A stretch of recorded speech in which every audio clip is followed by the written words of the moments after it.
Hello guys, welcome back to my channel. In this video, we are going to discuss about the remaining questions, that is question number 31 to 45 of Gupta and Gupta building materials. Okay, so this is the third video lecture of your Gupta and Gupta series. In this video, we are going to cover question number 31 to 45 with little concept.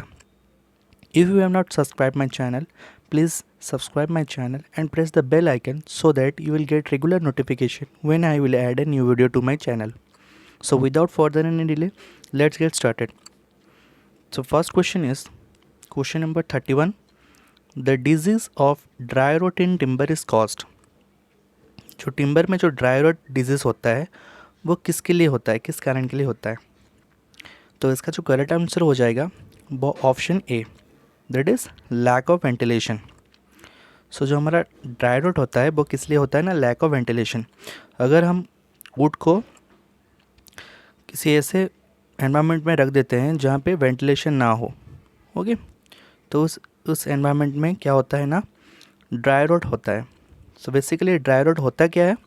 Dry rot is a type of fungal timber decay known as serpular lignaments.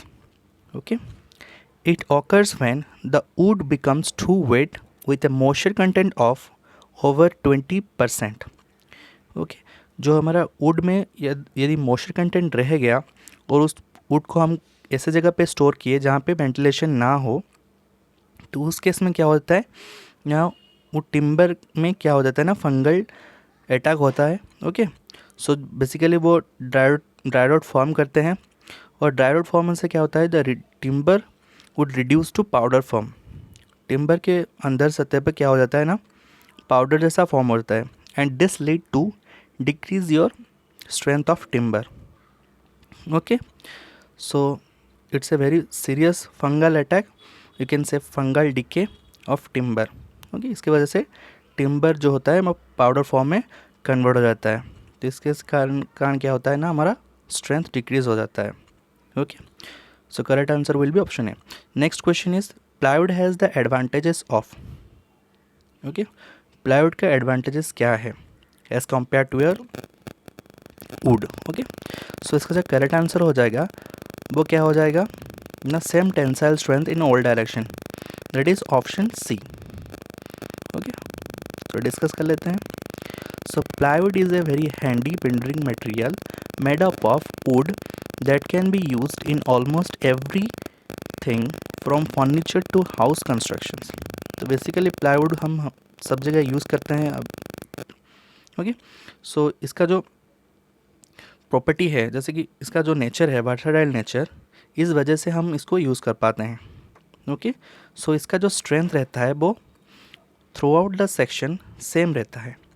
Okay, इसके लिए हम क्या करते हैं ना, इसे use करते हैं. Okay, so the balanced construction of a plywood panel with the grain directions of adjacent veneers at right angles tends to equalize stress. तो इसका जो कंस्ट्रक्शन है, बेसिकली एक लेयर के ऊपर दूसरा लेयर दिया जाता है वुड का, उसे विनरिंग किया जाता है with the help of your glue. Okay, so इसको क्या करते हैं ना, ग्लूड कर देते हैं. उसके बाद इसका जो हमारा फॉर्मेशन है, बेसिकली क्या है, जो हमारा एक लेयर होता है और दूसरा लेयर होता है, उसके उनका जो ग्रेन्स होता है वो परपेंडिकुलर डायरेक्शन में रहते हैं.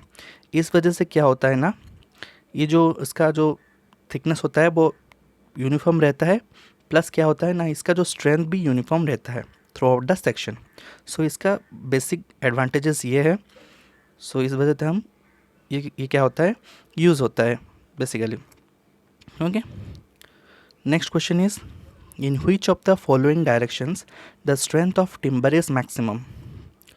so basically जो कौन सा डायरेक्शन पूछा गया है, जो डायरेक्शन में क्या होता है ना, स्ट्रेंथ ऑफ टिम्बर जो होता है हमारा मैक्सिमम होता है. ओके, सो क्या होता है ना, इसका करेक्ट आंसर हो जाएगा option C, that is perpendicular to the grains. Okay,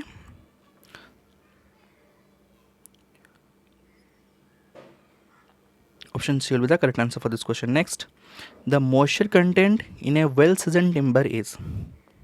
जो हमारा moisture content होता है well seasoned timber में, ओके, सो जनरली वो क्या होता है, कितना परसेंटेज रहता है। ओके, इसका जो करेक्ट आंसर हो जाएगा option B will be the correct answer for this question, that is 10% से लेके 12% तक रहता है। ओके, सो इसको थोड़ा डिस्कस कर लेते हैं। Seasoning of timber is the process by which moisture content in the timber is reduced to required level। Okay, उनमें से ज़्यादा परसेंटेज मॉइस्चर को हम क्या करते हैं, रिड्यूस कर देते हैं, जितना चाहिए उतना हम रखना है। ओके, क्योंकि ज़्यादा रखने से क्या होता है ना, फंगल डिके का चांसेस होता है। Okay, so by reducing moisture content the strength, elasticity and durability property are developed। Okay, so a well seasoned timber has 15% moisture content in it। 15% से ज़्यादा नहीं होना चाहिए, 15% से कम होना चाहिए। इस वजह से हमारा ये जो ऑप्शन है, हमारा ऑप्शन बी सेटिस्फाई करता है 10 to 12%। अगर जब हम ऑप्शन सी की बात करते हैं तो क्या होता है ना, 15% से 20% हो जाता है, जो कि ज़्यादा हो जाता है। ओके, इसलिए हमारा option B will be the correct answer for this question. Next question, the trunk of tree left after cutting all the branches is known as. Okay, जो हमारा ट्री का ट्रंक होता है, okay, left after cutting all the branches, अगर जो branches वगैरह हो उसको साफ करने के बाद जो पोर्शन हमारा रह जाता है ट्रंक का पोर्शन, उसे हम क्या बोलते हैं। सो बेसिकली इसे क्या बोलते हैं, option A that is log बोलते हैं। तो इन जो चारों ऑप्शन में दिया गया है लॉग, बैटन, प्लांक और बॉक, इस थोड़ा डिस्कस कर लेते हैं डिटेल में क्या होता है एक्चुअली। सो यहाँ पे फिगर देख सकते हैं। सो जो फर्स्ट फिगर है हमारा वो क्या है, लॉग है। ओके, इसे हम क्या बोलते हैं, लॉग है। आप देख सकते हैं यहाँ पे ब्रांचेस सब काट दिया गया है, only trunk of tree is left, so that is known as your log. अगर हम बात करें बैटन की, सो सेकंड केस हमारा क्या हो जाएगा, बैटन हो जाएगा। सो बैटन में क्या होता है, जनरली हमारा जो विड्थ होता है, इसको हम काट लेते हैं रेक्टेंगुलर शेप में, इसका जो विड्थ होता है थिकनेस के कंपैरिजन में ज़्यादा होता है। ओके, इसे हम क्या बोलते हैं, बैटन बोलते हैं। अगर हम जब प्लांक की बात करें तो प्लांक मतलब एक प्लेट जैसा बनता है। ओके, रेक्टेंगुलर क्रॉस सेक्शन होता है उसका, और उसका जो विड्थ होता है वो much more higher than your thickness. Okay, देख सकते हैं यहाँ पे। और हमारा जो last part that is bog जो होता है, वो क्या होता है ना, हम वुड जो हमारा जो ये पोर्शन है लॉग को ऐसे काटते हैं कि इसका जो क्रॉस सेक्शन है वो क्या होता है ना, स्क्वायर फॉर्मेट में होता है। ओके, जनरली ये ऊपर नीचे हो सकता है थिकनेस और विड्थ के बीच में, but that is similar. Okay, that means approximately width हमारा थिकनेस के बराबर होता है। ओके, इसको हम क्या बोलते हैं, बॉग बोलते हैं। So after this everything will be clear to you. Next question, the age of the tree can be known by examining. जो हमारा ट्री का एज हम कैसे डिटेक्ट करते हैं, कैसे जानते हैं। सो इसका जो करेक्ट आंसर हो जाएगा वो हो जाएगा बाय काउंटिंग क्या, annual rings. Okay, option B will be the correct answer for this question. उसका जो एनुअल रिंग होता है उसको हम काउंट करके पता लगा सकते हैं कि इस ट्री का कितना एज है।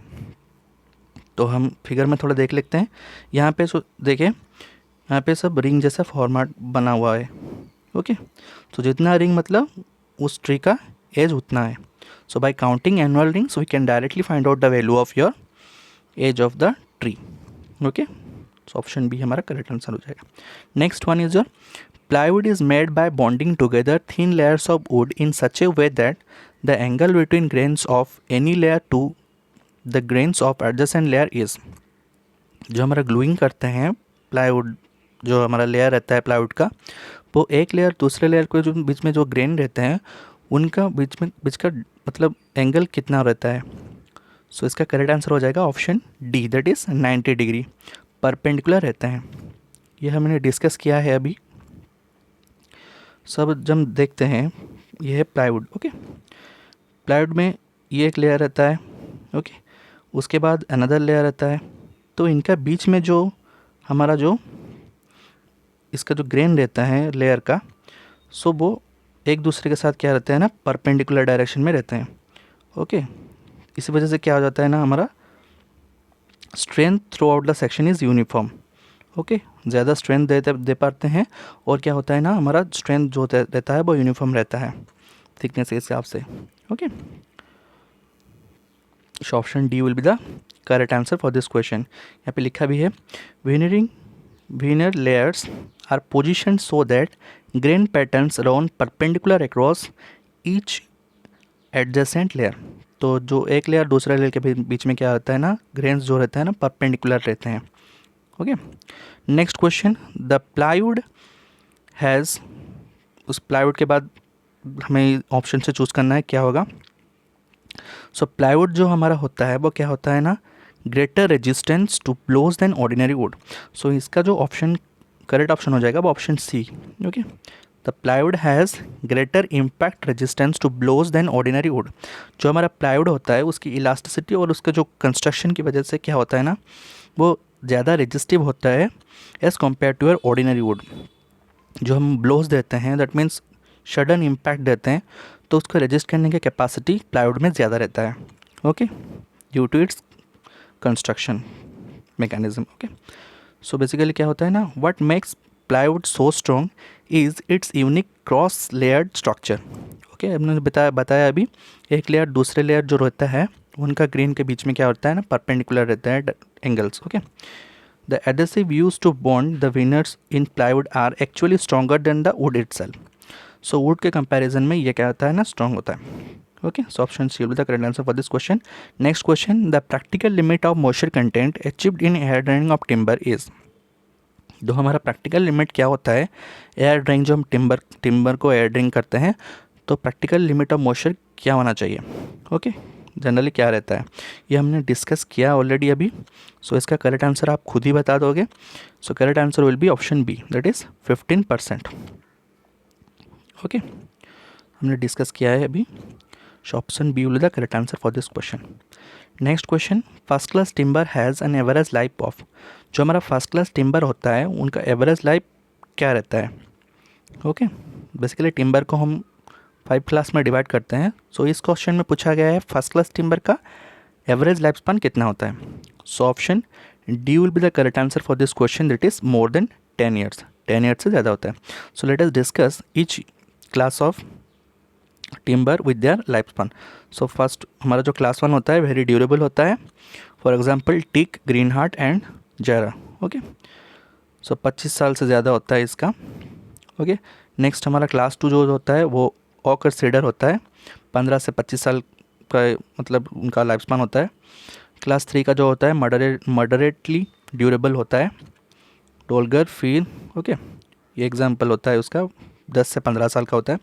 और जो हमारा क्लास 4 रहता है स्कॉट, पाइन, स्पोर्ट्स, ये सब ट्री में आते हैं. लाइफ स्पान 5 से 10 ईयर्स होता है. और हमारा जो क्लास 5 होता है वो नॉट ड्यूरेबल होता है.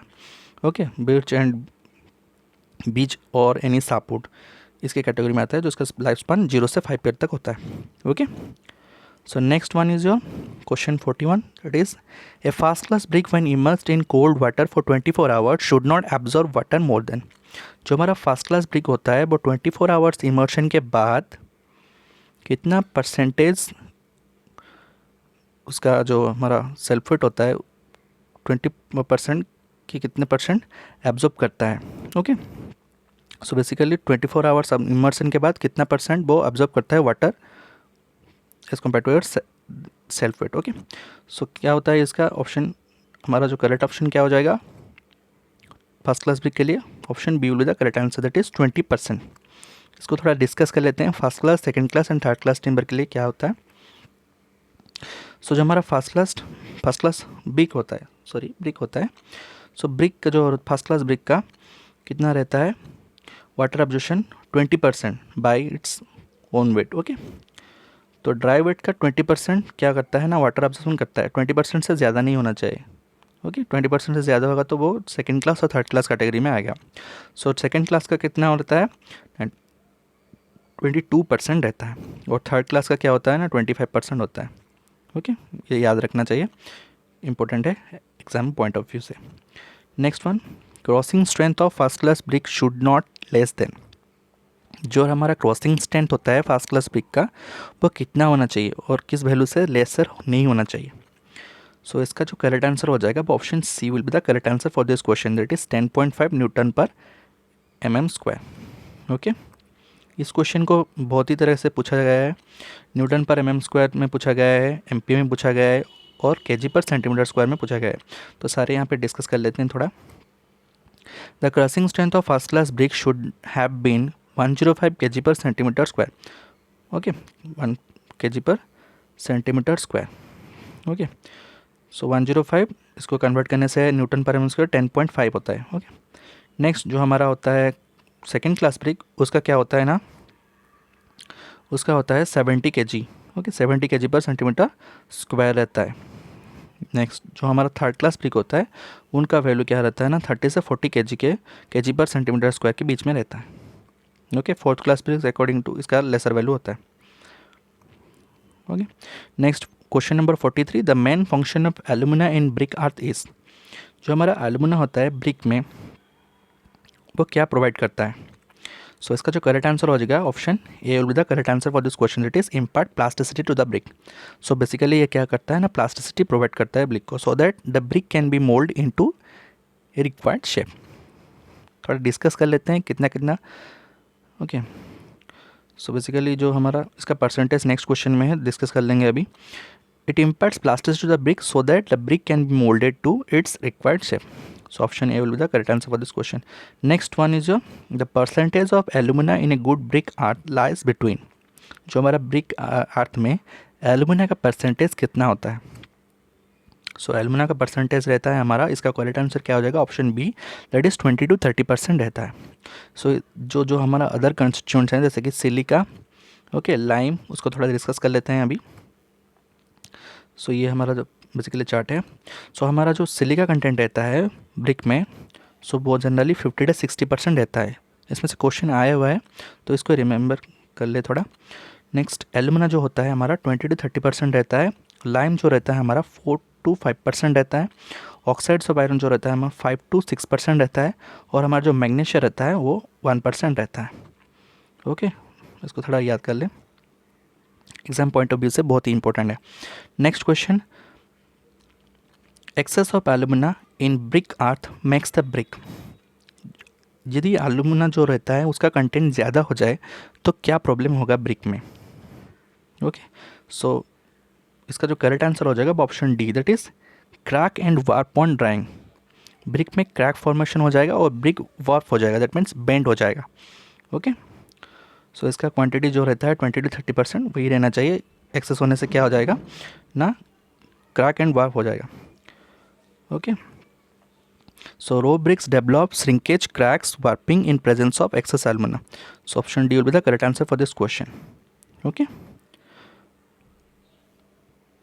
so thanks for watching। Video अच्छा लगा तो लाइक करें, शेयर करें एंड चैनल को सब्सक्राइब करना ना भूलें। Okay, thank you.